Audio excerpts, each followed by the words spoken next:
Sveiki visiem! Mani sauc Anna, un šodien mēs tiekamies mūsu pirmajā Young Media LV podkāsta epizodē.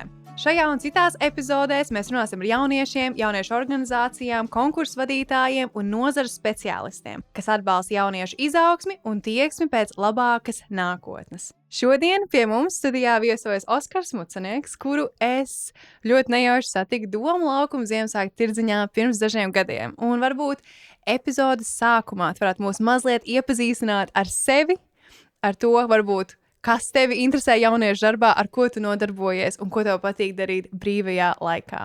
Čau visiem, man sauc Oskars, man ir 30 gadi, tūlītās 31. Es vispār ikdienā esmu jaunas darbinieks, jaunas lietu speciālists jau principā varētu teikt. Brīvprātīgais projektu koordinators, pārstāvot biedrību Radošā apvienība jauniešiem Trepes, kas ir biedrība jau, kura darbojas 27 gadus. Un jau 28. gadā ir iespērus savu darbības soli. Es kā brīvprātīgais, ja vispār šajā jomā, jaunas jomā jau esmu 9. gadā, tikko sācies janvārī ir 9. gads. Un ko es ikdienā daru? Es daudz ko daru, jo tas visa tā jaunas joma un viss ir ļoti, ļoti plašs, bet principā mans sadarbība un vispār mans darbs ir tiešais ar jauniešiem, principā pusauģu vecumā, jo es darbojos ar skolām, ar jauniešiem dodos uz skolām, ar projektiem un visu, bet, lielākoties jebkas, ko var iedomāties, kas ir jaunas joma. Vai mēs varam pieņemt, ka tava dzīve ir ļoti hektiska, aizraujoša un aizņemta? Jā, tieši tā, jo tāpatās kā tu mani, Anna, satik Domu laukumā, tas arī ir viens no aspektiem nejaušības pēc, kas ir vispār nācis iespēja no jaunas jomas, jo tad, kad man ierauga cilvēki, viņi ierauga dažādās pozīcijās un dažādās iespējās, un es visu izmantoju dzīvē, bet jaunas joma ir tik aktīva, kad jābalansē starp savu personīgo dzīvi un vispār vispārējo. Tu teici, ka tu apmēram 9 gadus nodarbojies šajā nozarē. Kā tu līdz tam tiki? Vai tu tā kā iepriekš piedalījies projektos un domāji, es vēlos būt backstage'ā un darboties tieši šajā nozarē, vai kā tu nokļuvi līdz tādā jauniešu līderībai, projektu rakstīšanai? Mans principā viss sākās 2017. gadā, pašā sākumā, tad, kad viens no maniem pirmajiem darbiem bija vispār Rīgā, televīzijas un internetu kompānijā Baltkom, jo es devos pie durvīm klauvēt un pārdot internetu un televīziju cilvēkiem. Mans komandas vadītājs tanī brīdī bija tieši šīs organizācijas, jeb Radošās apvienības jauniešiem Trepes brīvprātīgais, un viņš vienkārši man uzaicināja uz pirmo aktivitāti, kas bija kultūras vakars, un es vienkārši pievienojos un sāku aktīvi darboties, bet tajā pašā brīdī arī jāpadomā par to, kad es tajā posmā dzīvoju Tukumā, un es katru dienu braukāju šurp turp. Un man tas neapturēja būt brīvprātīgajam. Noslēdzoties vienkārši 2017. gadam, es pieņēmu to lēmumu, kad es vēlos aktīvi iesaistīties brīvprātīgajā darbā. Līdz tas viss gads plūstoši pagāja caur projektiem un visu. Bet tas lielais lēmums vienkārši pēc gada es redzēju, kādu ietekmi es varu sev radīt, kā personīgu izaugsmu un ko es varu dot cilvēkiem. Bet ja mēs runājam par to, kā tas ir vispār nonācis līdz projektu koordinēšanai un visu, tas ir vienkārši aktīva līdzdalība, personīga izaugsme un zināšana apgūšana, jo tad, kad tu ieliec brīvprātīgajā darbā, tu uzreiz nevari rakstīt projektus, un tas tā nenotiekās, jo ir jāapgūst zināšanas, un es caur visiem projektu braucieniem, caur aktīvu līdzdalību, pievienojoties, uzņemoties to līderību, kas ir spēcīga prasme, kas ir nepieciešama vispār šajā nozarē, jo bez līderības ir grūti arī tā kā es jau šobrīd runāju par to, kad nākamo paudzi izaudzināt tādā ziņā. Jā. Un varbūt var pastāstīt mazlietiņu vairāk. Tu esi daļa no organizācijas, raksti projekts, savā veidā pārstāv arī droši vien, ka organizācija visādos veidos. Ko tieši dara tava organizācija? Ko viņi piedāvā jauniešiem, kādas iespējas, un varbūt tāda kā reklāma, kāpēc vajadzētu pievienoties jauniešu, vai nu tavai vai citai jauniešu organizācijai, kāpēc vajadzētu jaunietim uz turieni doties? Ja mēs runājam par to, ko mūsu organizācija ikdienā dara, un tas ir mūsu organizācijas misija un vispār kopumā ir dot iespēju cilvēkam pilnveidot savu personību caur līdzdalību, brīvprātīgo darbu, dažādību un iekļaušanu. Un mēs piedāvājam daudz dažādas aktivitātes, kas ir saistītas ar brīvprātīgo darbu. Tajā ziņā, kad mūsu biedrībā mēs nedalām to, cik vecs ir jaunietis vai pieaugušais. Mums pats jaunākais brīvprātīgais ir 10 gadi, bērns. Un uz augšu mēs nedalām arī to, kāda ir reliģija, kāda ir seksualitāte un vispār tos aspektus, jo mēs esam organizācija, kas ļoti aktīvi darbojas tieši starpkultūru izglītībā. Mēs ar trešo valstu jauniešiem ļoti aktīvi darbojamies, ar romu jauniešiem. Vispār kopumā mēs darbojamies ar jebkuru sociālo grupu, kur tu Latvijā var iedomāties. Mēs esam ļoti, ļoti aktīvi, un ja mēs domājam par to, mums viens no mīļākajiem sloganiem biedrībā ir to, ka mēs sniedzam iespēju katram cilvēkam, ja jaunietim arī kļūt no sapņotājiem par darītājiem, jo mēs katrs varam piepildīt savus sapņus, bet arī līdz cilvēkiem ir sapņi, un tos tikai mēs varam piepildīt, ja mēs kļūstam darītāji. Un tas ir tas aspekts, ka vienkārši kāpēc ir jāpievienojas. Tas ir paša vēlme. Mēs kā vienmēr, tad, kad aicinām cilvēkus pievienoties vai arī dodamies uz skolām, piesaistīties brīvprātīgai darbai, atnāk pie mums ciemos uz pirmo aktivitāti, lai iepazītos ar biedrību, lai iepazītos ar komandu, iepazītos ar cilvēkiem, un ja tev patīk, tad cilvēks arī paliks. Jaunietis arī paliks. Mēs nevaram... Jūs nevarat uzspiest palikt kādam un darboties. Jā, tieši tā. Protams, mēs tā kā cenšamies arī caur skolām un visu ārpus skolām aktivitātēm arī Eiropas līmenī, ārpus Eiropas līmeņa pat un arī Latvijas līmenī iegūt sev brīvprātīgos un visu stāstot par biedrību un visu, tāpat kā šodien šeit ir tas arī mazs plusiņš, ir vienkārši tā kā maza redzamība, bet jā, vienkārši ja vēlās nākt, sazināties, ciemos atnākat, iepazīstaties un ja patīk, jo mums biedrībā darbojās, kā jau es minēju, dažādi vecumi jaunieši, pieaugušie un cilvēki. Katrs izvēlās savas aktivitātes, kurās pievienoties, jo ne visi piedalās visur. Katram ir sava mērķa grupa un katram ir iespēja izaugt un ne tikai tajā ziņā, kad brīvprātīgā darbā vai līdzdalībā, bet mums ir daudz piemēru arī, kad jaunieši atrod profesionālo līmeni. Viens no pozitīvākajiem stāstiem, ko mēs jau visu laiku pieminam, ir mums viens brīvprātīgais, kas šobrīd tikko tikai ir Baltikā, bet pirms tam arī tika Vizērā un visur, pateicoties tikai tāpēc, ka darbojas brīvprātīgajā darbā, mums bija atsauksmi jāsniedz, un viņš tikai tāpēc par stjuartu var kļūt, tikai tāpēc, ka pilsoniskā līdzdalība ir.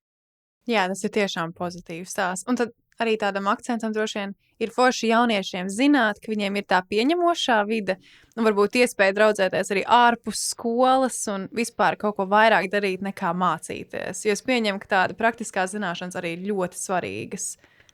Protams, ka tas ir ļoti, ļoti svarīgi. Tā neformālā izglītība, kas ir ārpus skolas, ir ļoti, ļoti svarīga, jo tas palīdz savādāk.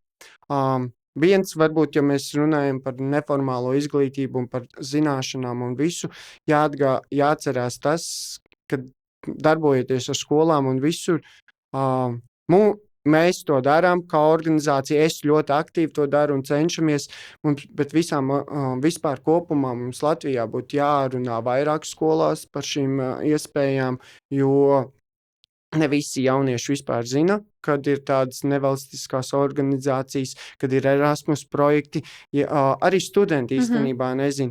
Ja runa iet par Erasmus projektiem, tādā gadījumā tikai zina īstermiņu vai ilgtermiņu brīvprātīgo darbu, jo neviens nav aizdomājies, kad ir pastāv arī tāds 10 dienu brauciens, kā treniņkurs, jauniešu apmaiņa vai kas. Bet, tāpēc ir jādalās tā kā ar vairāk, tāpēc mums ir prieks redzēt to, kad arī citas organizācijas dodās uz skolām, organizēt aktivitātes, stāstīt par sevi un visu pārējo, jo tas ir nepieciešams vienkārši, tad skolnieki vairāk zinās arī par tām iespējām. Tas īstenībā ļoti forši, ka tu to pateici, jo arī mūsu podkāsta mērķis un saturs, ko mēs radām, ir paredzēts tiešām vairāk informēt tieši ar sarunu ar tevi vai citiem, tāpēc, ka es pati tagad arī skatos, ka ir projekti, par kuriem es vispār nekad nebiju dzirdējis vai par iespējām, un tad dažreiz jau paveic, tev uzaicina vai tu kaut kur vari aizbraukt, bet dažkārt īsti pat nezini, kur meklēt to informāciju vai kas notiek, un tā kā šodien mums podkāsta mērķis ir uzrunāt vairāk par tādām ceļošanas iespējām projektiem, bieži gan ārpus Latvijas, gan arī pašā Latvijā, kas vairāk varbūt ar mobilitāti ir saistīti. Varbūt tu varētu mazliet pastāstīt par šāda tipa braucieniem, kādi ir pieejami jauniešiem?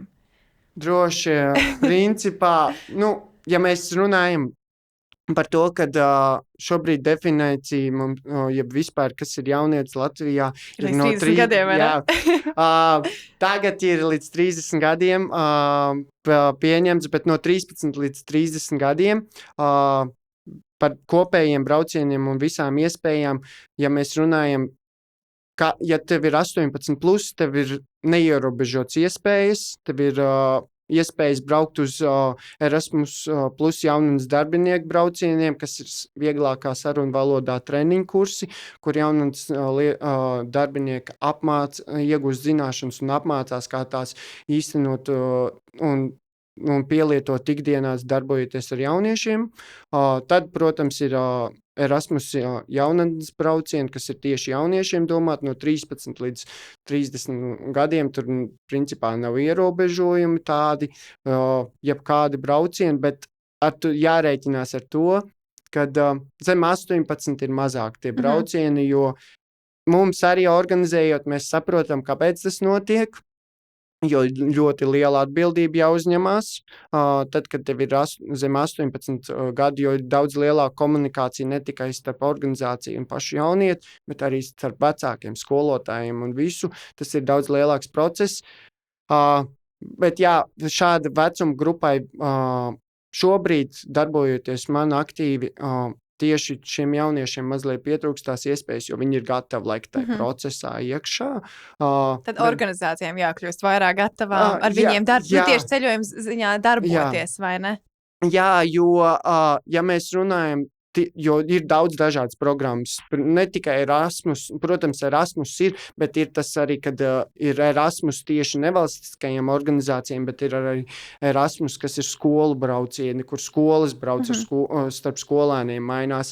Tur ir tāda pati darbības virziens un viss, tikai skolotāji un skolas sadarbojas savā starpā. Protams, arī tā vispār par to, kā mobilitāte un vispār notiek arī Latvijas līmenī. Protams, daudz ir Erasmus projekti. Mēs paši šobrīd ļoti aktīvi īstenojam Erasmus plus līdzdalības projektu, kas saucās Aktīvs un mobils, kas ir tieši, lai mēs veicinātu mazpilsētu jauniešu iekļaušanu, ja vispār aktīvu līdzdalību pilsoniskajā un politiskajā līdzdalībā. Tieši Latvijā, jā, tieši Latvijā. No 10 mazpilsētu skolām mums ir izveidots līdzdalības tīklus, un mums tikko iepriekšējās 3 dienas notika Rīgā fórums visām skolām, kur no katras skolas jaunieši atbrauc un arī pedagogi vienkārši pirmo reizi satikties visi klātienē kopā, bet mēs braucam uz skolām arī vienkārši šajās braucienos, un visur ir tas, kad, lai vispār jaunieši saprast, kas ir politika. Informēt jaunieši, lai viņi izaug un ir zinoši. Jā. Bet tā ir, ka es saprotu, ka ir mazāki projekti, jo, piemēram, kā students var aizbraukt 6 mēnešus projām, tas ir cita apmaiņa. Ir mobilitāte, ir treniņu programmas, un ir arī tie mazie projekti, kur tu aizbraukt no 5 līdz 10 dienām uz kādu valsti, un tā ir, vai ne, ka šie projekti jauniešiem ir apmaksāti. Apmaksāt ceļu, apmaksāt dzīvošanu, ēšanu. Tā ir. Jebkurš projekta brauciens, tas, kas viss ietilpst zem Erasmus plus, arī tas pats, kas ir īstermiņa brīvprātīgais darbs, kas ir no 2 mēnešiem, vai ilgtermiņa brīvprātīgais darbs, kas ir no 2 līdz 12 mēnešiem. Tas arī viss tiek atmaksāts, jo katram jaunietim, kas aizbrauc uz ārvalstīm, kā būt brīvprātīgais, viņam ir dienas nauda noteikti. Jā, tad ir kapatas nauda, ceļa nauda. Ceļa nauda, tāpatās arī Erasmus jauniešu apmaiņas un brīvprātīgais darbs. Jā, treniņu kursi. Tie visi ir atmaksāts. Protams, ne tā, ka ir organizācijas, kas tev uzreiz atmaksā visu, un tā kā biļetes un visu, bet ir tas princips jāsaprot, ka šādi braucieni ir vispirms tu ieguldi savu finansējumu, un pēc tam tev atgriež to naudu atpakaļ par to, bet tas viss ir atmaksāts. Lielākoties tās ir biļetes, vai ne? Ka tu nopērc biļetes, pie avio biļetes, autobus biļetes, un tev pēc tam atskaita. Bet tas ir svarīgi saprast, ka tas ir finansēts, nevis tev jādomā, kāds tev uzturēs 10 dienas, kas varētu būt bailīgi, nezinot to. Jā, bet pārējais, protams, ēdiens, dzīvošana, tas viss ir atmaksāts. Un tev pieskat, nosacīt tev pieskat, pasaka, kur aiziet, kur neiet. Bet kur, piemēram, tev ir organizācija, jums ir savu jauniešu brīvprātīgie, viņi apmēram saprot, jūs ieliksiet savā Instagramā, gan jau kāds vai Facebookā, vai kur jūs liekat savu informāciju, pateiksiet viens otram, viņi zinās, kur ir tie projektiņi. Kur, piemēram, jaunietis no malas, es gribētu pieteities kādam projektam, kur man vajadzētu meklēt informāciju? Kas būtu tāds pirmais solis? Vai man vajadzētu, piemēram, nākt uz tavu organizāciju, pieteikties, un tad es varu braukt šādos apmaiņas projektiņos, vai ko man vajadzētu darīt? Sāksim, protams, mēs kā organizācija savā iekšējā tīklā dalāmies. Tas, protams, ir sociālie tīkli, arī Facebook, Instagram, TikToks, bet mums ir savas WhatsApp grupas, kur mēs arī ar saviem sadarbības partneriem un visu kontaktējamies, dalāmies. Mēs arī, protams, dalāmies ar skolotājiem, bet kur pašam jaunietim meklēt informāciju, tas, protams, ir oficiālajā platformā, kas ir Erasmus Plus programmas. Tā ir mājaslapa, gan arī Eiropas solidaritātes korpusa mājaslapa, kur ir brīvprātīgais darbs. Un tad ļoti, ļoti laba platforma vispār ir Youth Salto. Es neatceros precīzi, kā to mājaslapu sauc, bet Salto, kur visi projekti ir ievietoti, un šajā gadījumā ir tā, ka ļoti daudz projekti, kas tur ir ievietoti, ir tieši saistīti ar starptautisko programmu aģentūru. No Latvijas puses braucot aģentūru atmaksā visu un visu, bet vērtīgāk un aktīvāk, lai uzzinātu vispār, kāds ir projekta iespējas. Jaunietim būtu jābūt kaut kur piesaistītam pie organizācijas. Tas ir droši vien tāds drošāks veids, jo tu zini, ar ko tu brauc, kas ir tie cilvēki, kas izveido šo projektu. Mēs noteikti tos links, ko teiks, man atsūtīs, un mēs ieliksim aprakstiņos, lai jaunieci uzreiz ar tik klāt un atrast. Varbūt varētu pateikt, tu esi cilvēks, kas raksta projekts, kas vada, kas nosīt pieskatīšos jauniešus, vai ne? Bet tad varbūt var pateikt, kāpēc vajadzētu braukt šādā projektā? Ko jaunietis var iegūt, ka viņš aizbrauc uz ārzemēm? Tā kā varētu teikt, man ir skola, man ir tas, labāk palikšu mājās, varbūt. Bet kāpēc aizbraukt? Kāpēc piedalīties? Vispār, ja mēs runājam par to, kā es rakstu projektus un īstenoju, tad ir jāsaprot 2 dažādi projektu tipi, kas ir Eiropas solidaritātes korpusa projekti, ko mēs kā organizācija un vairāk mēs organizējam lokāli. Mēs rakstam šos projektus uz 12 mēnešiem, lai mēs risinātu sabiedrības problēmas. Mēs agrāk esam to darījuši kā ilgtermiņu vai īstermiņu brīvprātīgo darbu organizējuši. Bet ar to finansiālo situāciju ir mazliet grūtāk to mums izdarīt, tāpēc mēs esam palikuši pie šī tipa. Ar šo es vienkārši pastāstīšu, kāpēc ir vērtīgi abos divos piedalīties un ko tas dod vispār kopumā starp projektu tipiem. Es esmu šajā Eiropas solidaritātes korpusa projektu tipos bijis gan komandas dalībnieks, gan līderis, gan jau arī šobrīd mentors. Jauniešiem vispār piedaloties brīvprātīgajā darbā vai pilsoniskajā līdzdalībā, kas ir šie projekti vispār domāti, daudz kas pavērās.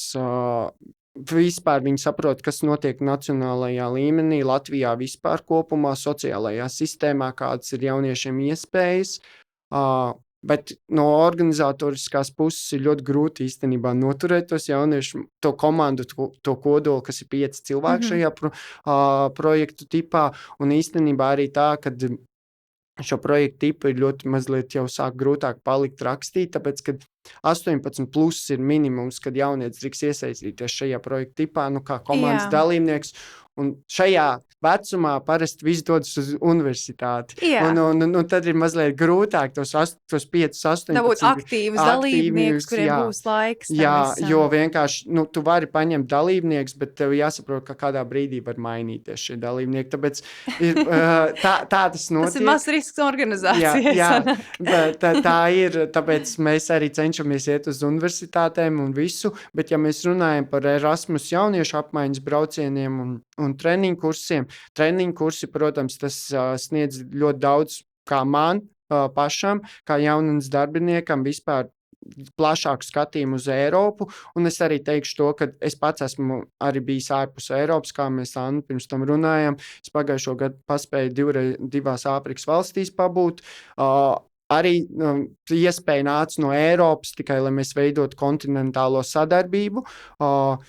Vienkārši tas pavēr to pasaules skatījumu, un tas, ka katra valsts savādāk darbojas un arī veidojas attiecības, sadarbības, draugi un viss, bet tu audz, tu redzi citus viedokli, un jauniešu apmaiņās tas pats ir tie jaunieši saprot kultūru, saprot citas valstis un aug par līderiem, jo vienkārši tad, kad tu iekšēji nedarbojies vai ka tu iekšēji darbojoties, vienkārši, ja tu neesi gatavs paplašināt savas zināšanas, tad arī tas arī paliks, kur paliks.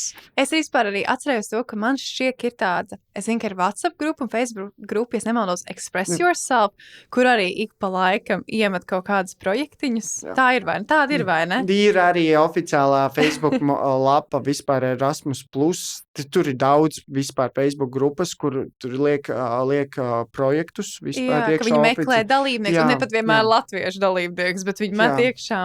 Bet arī tajās pašās mājaslapās, kurās es pieminēju, ja oficiāli tu atzīmē, kad tu vēlies saņemt tās jaunuma vēstules. Tu saņemsi paziņojumus. Kā par katru man ir tā, kad Salto man 3-4 e-pastus dienā sūta par jauniem projektiem un arī vispār. Tad tas ir foršākais veids, kur aiziet tiešām pieregistrēties vēstulēm. Jo vienkārši arī Salto ir arī jaunas darbiniekiem vispār domāts, jo tur daudz apmācību materiālu un mēs katru dienu saņem visu laiku e-pastus un šīs 3 lapas, kuras es minēju, ja piesakās, tad nāk tie paziņojumi par jaunām iespējām. Protams, es arī iesaku ļoti sakot mums vispār jaunas starptautisko programmu aģentūrai, kas ir oficiālais vispār tieši ar projektu koordinēšanu mums Latvijā. Šo mēs arī ieliksim linkā. Jo viņi aktīvi organizē šeit projektus un visu, arī meklē dalībniekus, tad, kad viņiem ir kopējas sadarbības. Un tādā ziņā. Man liekas, ka tas ir bieži vien saku uz universitāti, tu ej nevis tikai mācīties, varbūt mediķiem tas mazliet savādāk, bet iegūt tos kontaktus foršos, tā kā gan cilvēkus, gan pasniedzējus, un es vienam atceros, man liekas, pirmais Erasmus brauciens bija 16 gadu vecumā kopā ar Young Folks, es aizbraucu, man liekas, uz Franciju, un tas arī diezgan forši aizbraukt uz nezināmu vidi, ar nezināmiem cilvēkiem, bez vecākiem vai draugiem, un tas liek arī mazliet izaugt, tā kā tev ir jārunā, tev ir jāspēj pateikt savas vajadzības, tev ir jāspēj sadraudzēties, jāspēj dažreiz kaut ko vadīt, un tīpaši mums attīstās valodu zināšanas. Un vai tu teiktu, tu vari teikt no savas personīgās prizmas, vai varbūt novērojot jauniešus, aizbraucot tādos braucienos, ir arī tā, ka šīs draudzības saglabājas, ka cilvēki tiešām atrod draugus ārzemēs, un tas ir varbūt bijis viens projekts, bet pēc tam tu vari nākotnē ceļot, satikties un... Par šo runājot, arī starp jauniešiem tas notiekās. Viss ir atkarīgs, cik paši jaunieši uztur kontaktu pēc tam, jo katrs projekta organizators izveido kādu Facebook grupu, WhatsApp grupu. Tagad jau WhatsApp grupas ir populārākas, agrāk bija Facebook grupas mazliet populārāk komunicējot un visu. Ja pats tas dalībnieks, kas ir iepriekš bijis, uztur komunikāciju, tas notiek.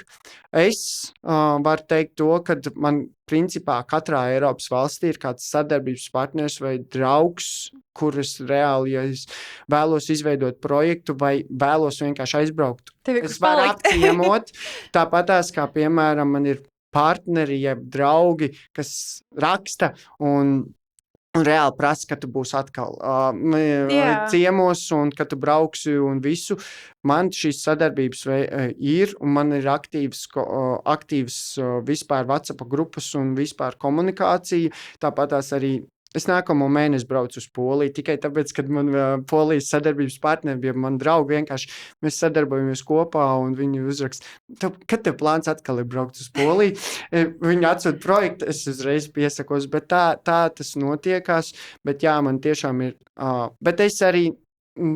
Bet tu aktīvi darbojies šajā zonā, tev arī nepieciešami šie kontakti. Jā, es vienkārši teiksim tā, kad sākumā viss, tad, kad aizbrauc, tas es arī domāju par organizācijas pusi, par trepas pusi, kad mums vajadzīgi sadarbības partneri, bet tajā pašā ziņā bez sadarbības partneru veidošanas, tas sadarbības partners ir tas pats draugs, teiksim, lielākoties, jo es veidoju sadarbības partneri, bet man viņš ir draugs, kurus var apciemot jebkurā brīdī ārpus braucot. Un tā, jā. Es arī pieņemu, ka jauniešiem tagad ir ne tikai WhatsApp vai Facebook, bet tam uzsēs connections Instagramā un visur, un ir diezgan ātri izsakot, kas notiek dzīvē un saraksties, jo es īstenībā pati tagad nesen atbraucu, es 6 mēnešus dzīvoju Vīnē, Erasmus for Young Entrepreneurs programmā, par kuru mēs arī plānojam uzsākt podcastu epizodu, un man pašai ir tādas super sajūtas par to, ka es esmu 6 mēnešu iepazīstinus citu pilsētu, un es zinu, man tur ir draugi paziņas, ja kādreiz gribu apciemot, es varu aizbraukt. Un es esmu tiešām daudz ko ieguvusi arī tādā profesionālā ziņā, un man šķiet, ja kāds ir tēmēts ne tikai uz sevis izaugsmi, bet pat uz uzņēmēju darbību vai kaut ko, tas ir super kontakti. Vienmēr zināt, kad ir varbūt kāds draugs Itālijā vai Francijā, un tas jau ir labs starts kaut kam tādam jaunam. Protams, vispār jaunatnes jomā un vispār šajā jomā arī mums kā cilvēkiem ir kontakti ļoti svarīgi. Ne tikai, lai mēs veidotu sadarbības starp projektiem, bet vispār arī karjeras jomā, jo visu, ko es esmu principā ieguvis dzīvē caur brīvprātīgo darbu, caur organizācijas darbību un iesaistīšanos, un tie kontakti vienmēr paver iespējas sadarboties un ne tikai arī profesionāli. Un tas vienkārši viedot ar cilvēkiem, kas visu laiku kaut kur rāda un visu laiku ārzemēs.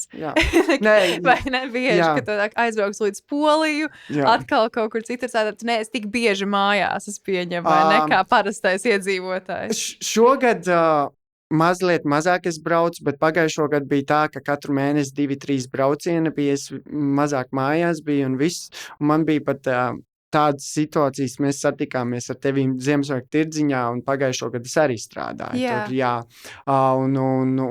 un tas arī...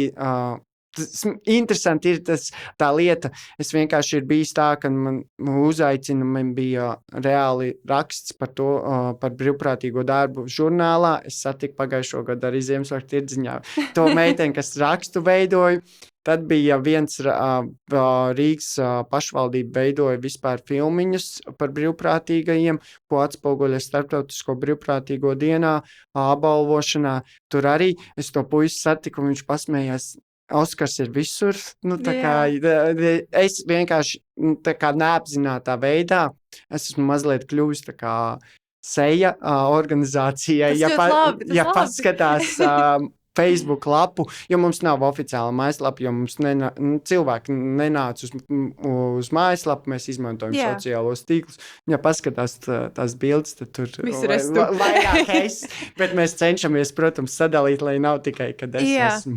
Principā tas, kas jaunietim ir svarīgi, mēs ieliksim linkus, kur var meklēt projektus. Droši vien svarīgi ir tas, jāatbilst vecumam projektiem, tās prasības, kas ir. Un galvenais gan jau ir tā attieksme. Ja tu gribi, tu brauc, negribi, nebrauc, ir kaut kas vēl svarīgs jaunietim, lai brauktu. Jo gan jau ir jāuzraksta kaut kāda maza motivācijas vēstule, bet principā, ja tev ir šī motivācija, tad projekti ir, vai ne? Iespējas ir, projekti ir. Protams, par šo motivācijas vēstuli un visu, šis vairāk iet tad, kad tu pirmo reizi piesakies organizācijai vai kaut kur, kad tu pirmo reizi piesakies ārpus tā tīkla vispār kopumā caur organizāciju, jo mēs kā organizācija neesam taisījuši atvērtos saucienus, tos saucamos. Jūs taisat saviem mēs taisam reāli savā tīklā, jo parasti ir tā, kad tu vari ņemt jebkuru jaunieti no Latvijas, ir organizācijas, kas dara principā un atvērtu, un tad tev ir jārakstā motivācijas vēstule, lai organizācija, kas tā kā piedāvā tev to iespēju saprast, kā tas notiekās.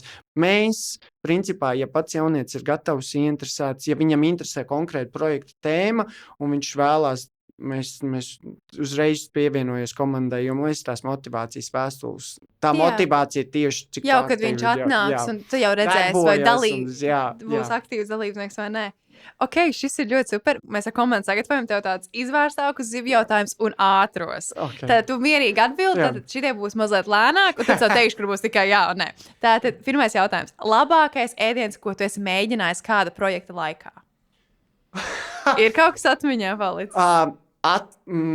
Labākais varbūt nē, bet interesantākais ir tas Āfrikā.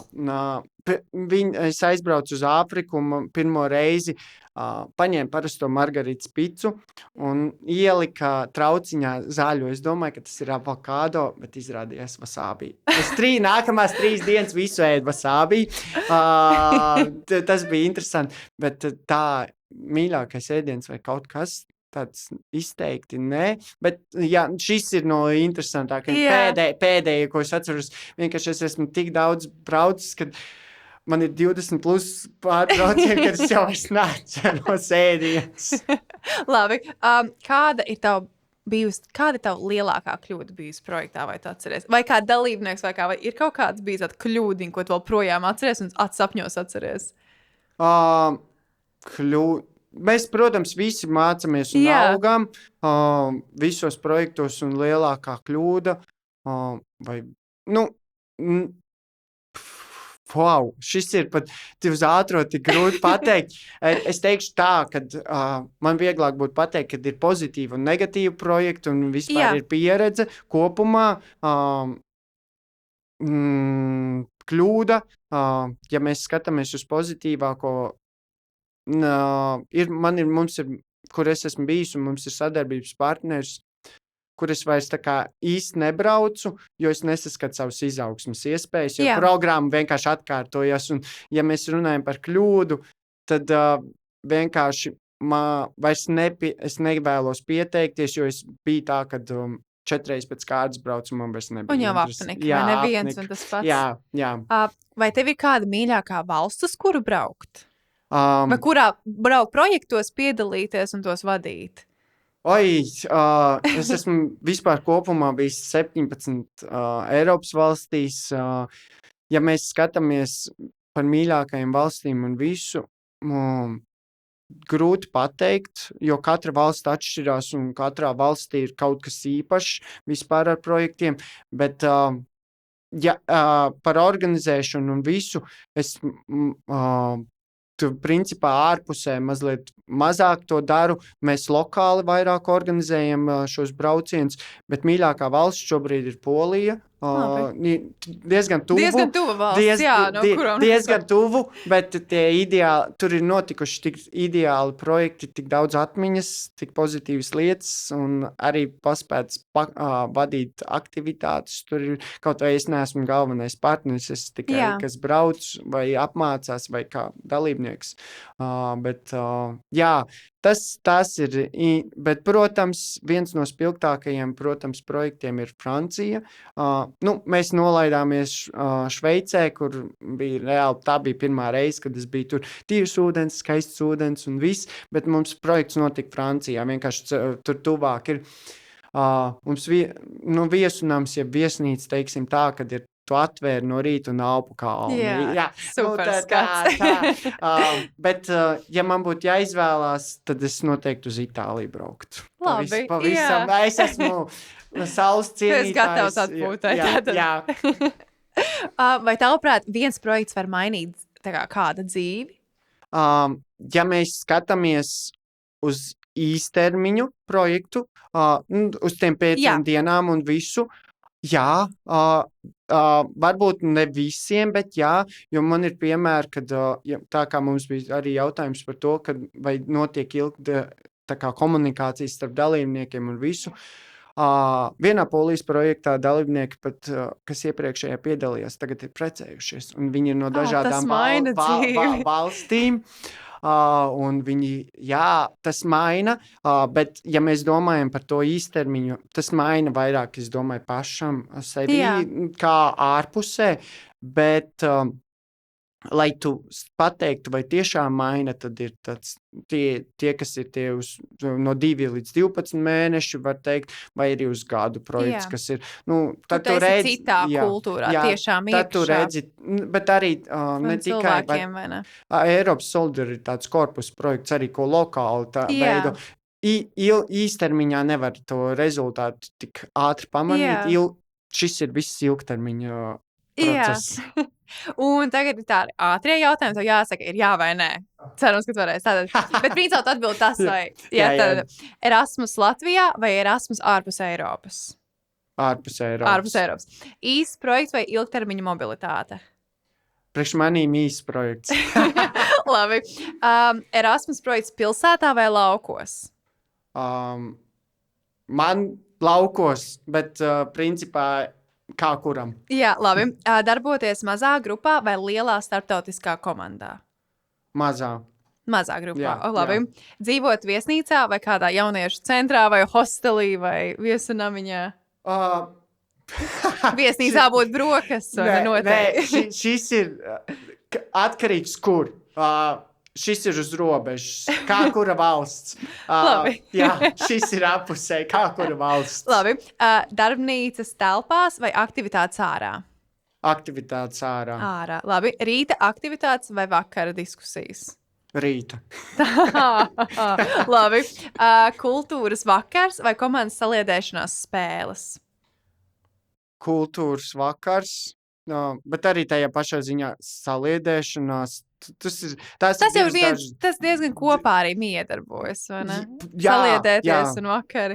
Labi, tavuprāt, tev svarīgāks certifikāts vai jaunas draudzības? Un tā kā tu esi bijis šajā Erasmusā un ir, vai arī galvenais tās draudzība pieredze? Draudzība pieredze. Labi. Vai tu, piemēram, teiktu, vēl viens Erasmus projekts vai pauze uz gadu? Erasmus projekts. Un vai tu bez domāšanas teiktu jā kādam jaunam projektam? Jā, protams. Labi, mēs esam, man liekas, izgājuši diezgan daudz foršiem jautājumiem cauri. Tu esi ļoti labi norādījis, kur meklēt informāciju. Arī, man liekas, labi pastāstījis par savu organizāciju un kāpēc būt daļai no tās.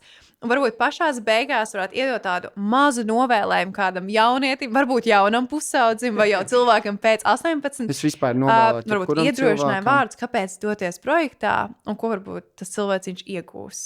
Tādu novēlējumu ceļa vēsti. Es vispār novēlētu jebkuram cilvēkam, gan bērnam, jaunietim, gan pieaugušajam, nebaidīties dzīvē, izmantot iespējas. Tiešām, jebkura pieredze būs pozitīva vai negatīva, bet mēs no tās mācāmies, un tāpēc nav jābaidās un jāizmanto tās, jo mēs ar katru pieredzi augam. Jā, tā kā mazliet stāties bailēm pretī, vai ne, paspērt to soli. Ārpus tās komforta zonas kāpt, jo es arī pirmo projektu arī, mans bija tāds, baidījos vispār lidot un visu, un tagad negribu kāpt no lidmašīnas ārā. Jā, tiešām liels paldies par šo. Šis ir superīgs novēlējums, man liekas, tāda superīgs, arī tāda motivācija, ka iedot jaunietim domāt bišķiņ ārpus savu komforta zonas, iet eksperimentēt. Un paldies, ka tu atnāci pie mums šodien, veltīji laiku. Mēs noteikti ieliksim gatavas organizācijas linkus, visu nepieciešamo, vai jaunieši zina gan par tevi, gan par organizāciju, gan par visiem projektiem. Un, ja arī tu šobrīd domā vai pieteikties savam pirmajam projektam, atceries, ka visi sāk ar pirmo soli.